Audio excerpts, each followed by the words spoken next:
My name is Emily Carter.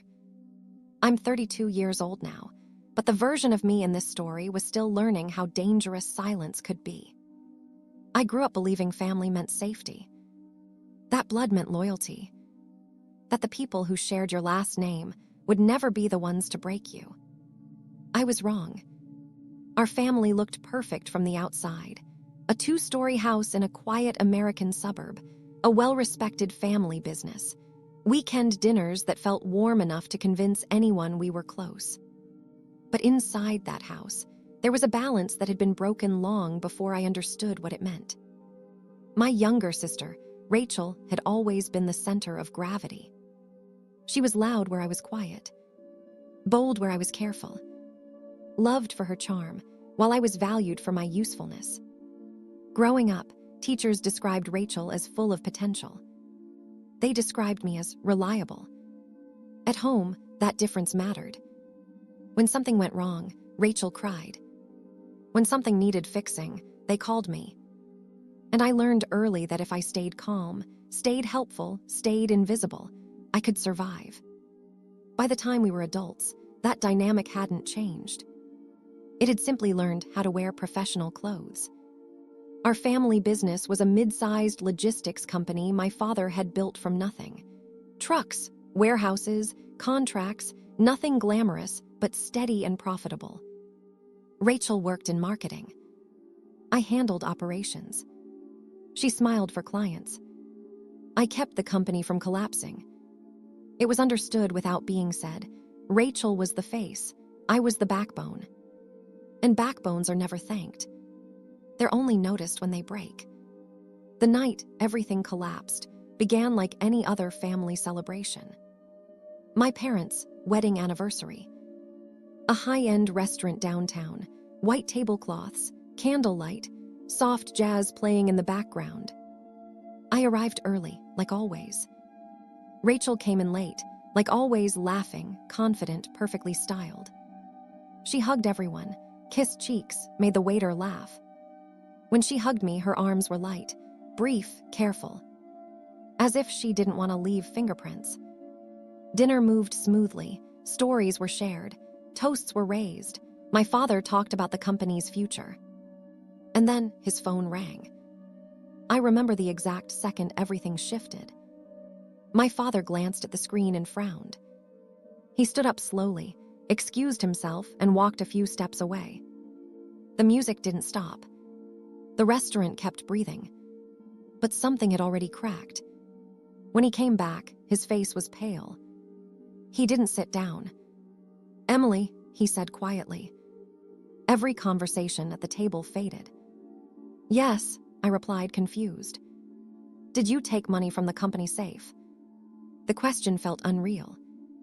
I actually smiled, because my brain couldn't process the accusation. "No," I said, "of course not." Rachel inhaled sharply beside me. Too sharply. "The manager called," my father continued. "The safe was accessed last night, and your keycard was logged." My stomach dropped.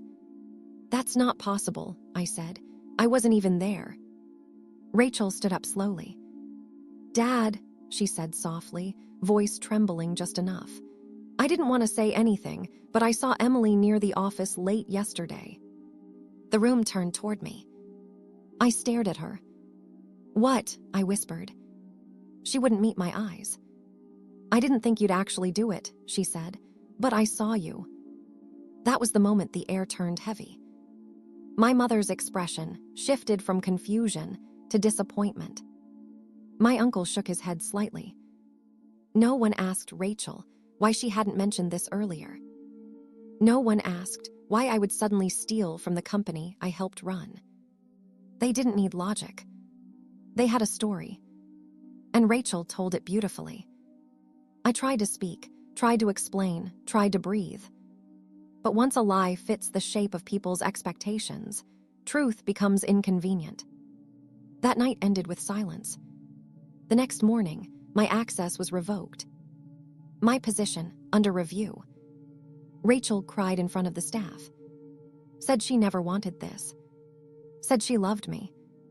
I watched from the outside as my reputation collapsed quietly. But what Rachel didn't know, what she never noticed, was that I had seen something weeks earlier. Something she ignored. Something that would wait patiently. For the worst possible moment to speak, being suspended felt worse than being fired. When you're fired, at least the story is finished. Suspension leaves you hanging, half guilty, half invisible. The email arrived before sunrise. Your access to company systems has been temporarily disabled pending investigation. Temporarily. A word designed to sound fair while destroying your peace. I sat at my kitchen table staring at my laptop, coffee growing cold beside me. The apartment felt too quiet, like it was holding its breath. I called my father. It rang until voicemail.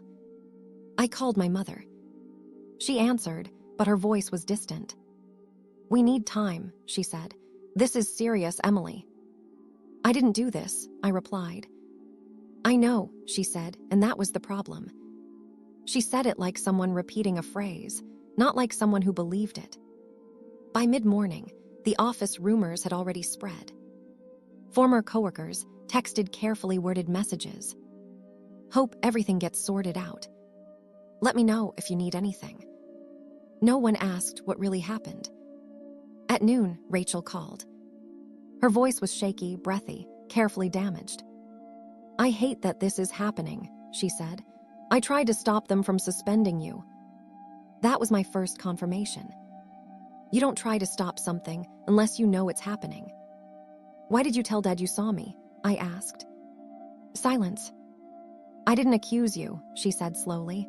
"I just told the truth." "What truth?" "That you were near the office."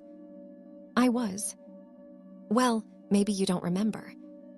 There it was. The first crack in her story. "I remember my own movements," I said, "and I wasn't there." She sighed like the victim of an unfair conversation. "You're being defensive," she said. "That doesn't help." After we hung up, I sat there shaking, not from fear, but from clarity. Rachel wasn't improvising. She was executing.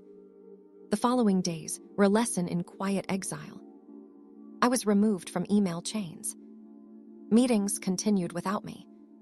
Decisions I once made were finalized in rooms I wasn't invited into. Rachel stepped into the vacuum effortlessly. She spoke on my behalf, answered questions I wasn't allowed to respond to. She told people I was taking time to reflect. Reflect on what?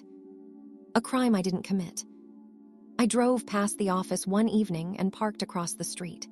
I watched the lights inside, familiar windows, familiar desks. That building had been my second home for 8 years. Now I was locked out like a stranger.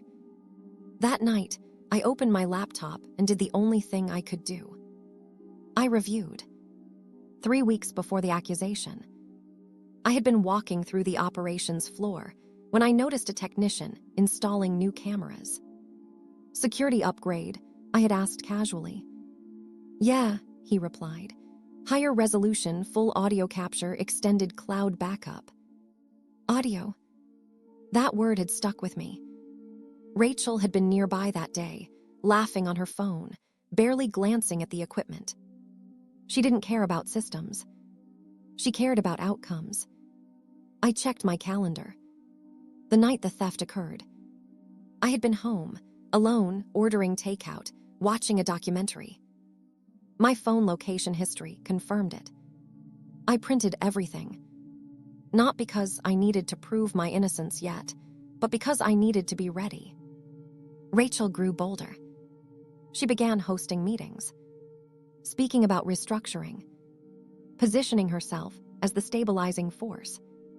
I heard about it from a former coworker who still trusted me. "She's acting like you're already gone," he said quietly. That was the moment I understood something. Rachel didn't just want me blamed. She wanted me erased. And that's when I decided to stop defending myself and start waiting. There's a moment when someone believes they've won, where they stop being careful. Rachel reached that moment faster than I expected.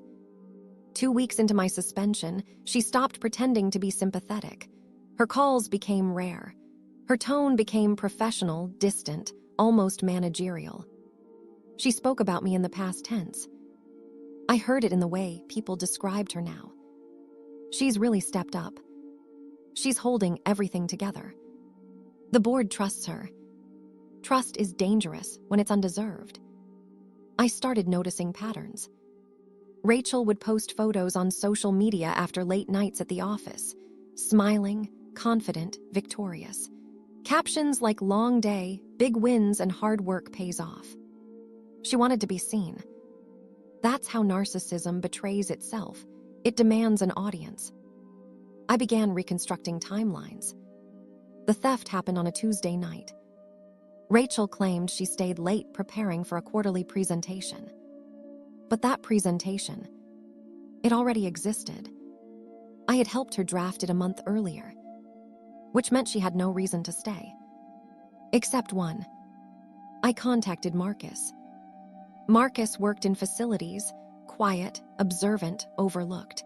People like him notice everything because no one notices them. He hesitated at first. "I don't want problems," he said. "I already have problems," I replied. "I just want the truth." He exhaled slowly. "The night of the incident," he said, "Rachel came back after midnight." "That's not in the report." "It wouldn't be. She asked me not to log it." "Asked? Not ordered." That detail mattered. "What did she say?" I asked. "She said she forgot something important, said she'd be quick." "And the cameras?" Marcus hesitated again. "They were already active, but only management knew they had audio." "Audio?" The word landed like a loaded weapon. Rachel didn't know that. I was certain now. She was confident because she thought the cameras only showed images. But images lie. Voices don't. I requested a formal hearing. HR pushed back. "The investigation is ongoing," they said. "I'm aware," I replied calmly, "which is why I want the full evidence reviewed in one session. Including footage. Including audio." That changed things. Rachel called me that night. Her voice was different, rushed, sharp. "Why are you pushing this?" she asked. "You're making it worse." "For who?" I replied. A pause. "For everyone," she corrected. "No," I said, "just for you." She laughed, forced, brittle. "You're paranoid. Then you have nothing to worry about." Another pause. Longer this time. "You always had a victim complex," she said finally. I smiled. People reveal themselves when they think they're cornered. The board scheduled the review. Friday, 10:00 a.m. Full attendance. Rachel posted nothing that night. No smiling photos. No confident captions. The silence was louder than anything she'd ever said. I slept better than I had in weeks. Because for the first time, the truth wasn't something I had to chase. It was something already recorded. And it was waiting. The night before the hearing, my phone rang. It was my mother. She didn't ask how I was. She didn't ask if I was okay. She asked if I could just let it go. "Rachel is under a lot of stress," she said. "She's worked so hard." I stared at the wall, listening to the familiar pattern, excuses wrapped in concern. "She framed me," I said quietly. "She wouldn't do that," my mother replied immediately. Immediately. As if the idea had never been allowed to exist. "She's your sister," she added. "Family doesn't do things like that. Family also doesn't abandon you when you need them most." "I didn't steal anything," I said. "You know me." A pause. Not for thought. For discomfort. "I just don't want this to tear the family apart," she said. I almost laughed. The family wasn't being torn apart. It had chosen a side. My father texted later. "Whatever happens tomorrow, remember blood is thicker than work." I didn't reply. Rachel called last. Her voice was soft now, careful. "I never wanted this to go so far," she said. "You didn't want to get caught," I replied. She exhaled sharply. "If you drop the hearing, I'll talk to the board. I'll say I was mistaken." Mistaken about what? Another silence. About you. That was the confession. Not complete, but enough. "I'll see you tomorrow," I said. I hung up before she could respond. That night, I laid out everything. Emails, timelines, witness statements. Not to prove my innocence, to expose her certainty. People like Rachel don't plan for failure. They plan for applause. Friday morning, the boardroom was colder than usual. Rachel arrived early, composed, professional, flawless. She didn't look at me. The head of HR cleared his throat. "We'll begin by reviewing the security footage," he said. Rachel nodded confidently. Of course. She thought this was about images, about angles, about what could be seen. She didn't know what could be heard. As the lights dimmed, my phone buzzed. A message from my mother. "Please don't do this." The screen went dark. The audio began to play.